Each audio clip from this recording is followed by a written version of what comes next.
You don't have a letting go problem. You have a Shiva problem. That relationship you keep replaying. That job you stayed in 3 years too long.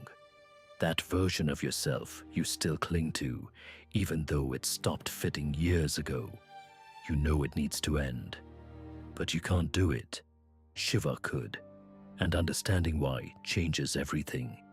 In Hindu cosmology, Shiva performs the Tandava, a cosmic dance that destroys the universe at the end of each cycle, not out of anger, not out of cruelty, but because destruction is the prerequisite for creation. The Tandava isn't chaos, it's choreography. Every universe has an expiration date. Every system, every identity, every era reaches a point where it can no longer sustain itself.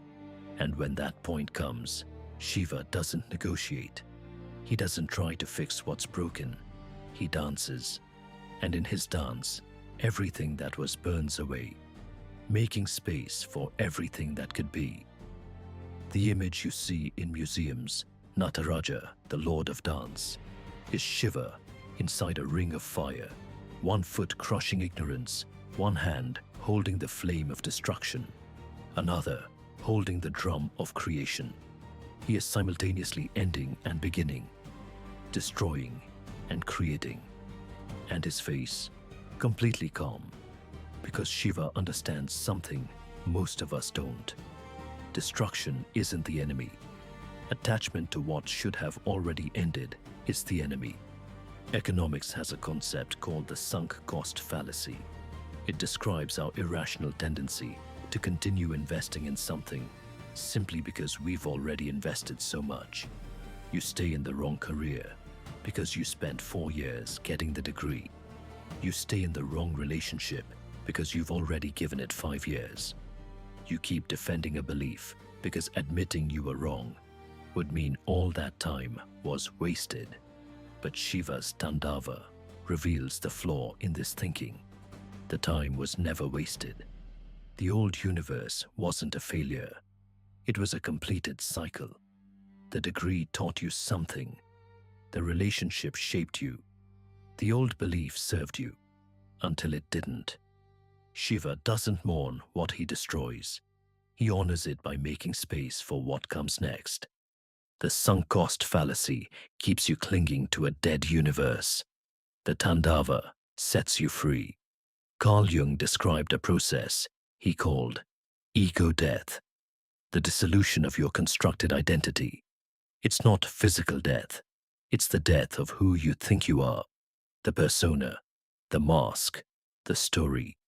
Jung observed that ego death is one of the most terrifying and most transformative experiences a human can undergo. It usually happens involuntarily, through a crisis, a loss, a betrayal, a breakdown. The old self collapses, and for a period, you don't know who you are. Most people resist this with everything they have. They patch the old identity. They rebuild the same walls. They go back to the same patterns, and they wonder why they feel dead inside. Shiva's teaching is radical. Don't wait for the involuntary destruction. Choose it. Perform your own Tandava. Identify the parts of your identity that have expired, the beliefs, the roles, the stories, and consciously let them burn. Jung called the result individuation, becoming who you actually are, rather than who you were told to be.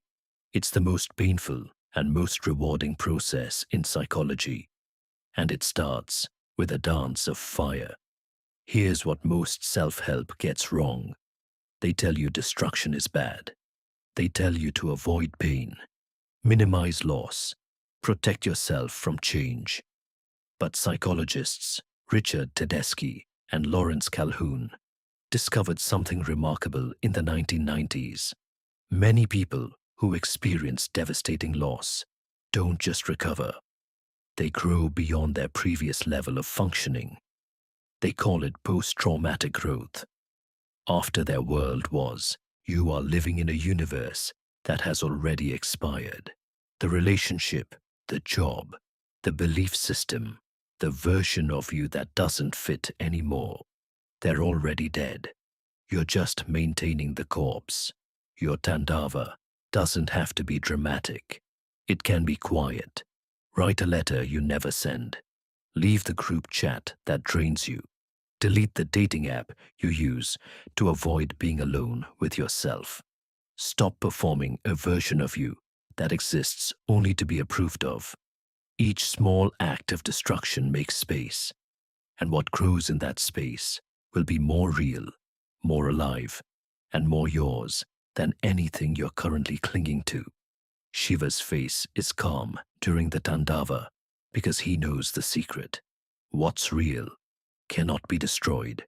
Only what was never real burns away. If this resonated, our Shadow Work Journal takes you deeper into every god's psychology, including Shiva's chapter on sacred destruction, 50 journal prompts, 10 guided exercises, 10 archetypes, link in the description. And if you want to understand the psychology of devotion, why Hanuman's surrender makes him unstoppable, watch our deep dive on the psychology of Hanuman. It will change how you think about strength. Subscribe. New mythology decoded through psychology every week. And remember, what Shiva destroys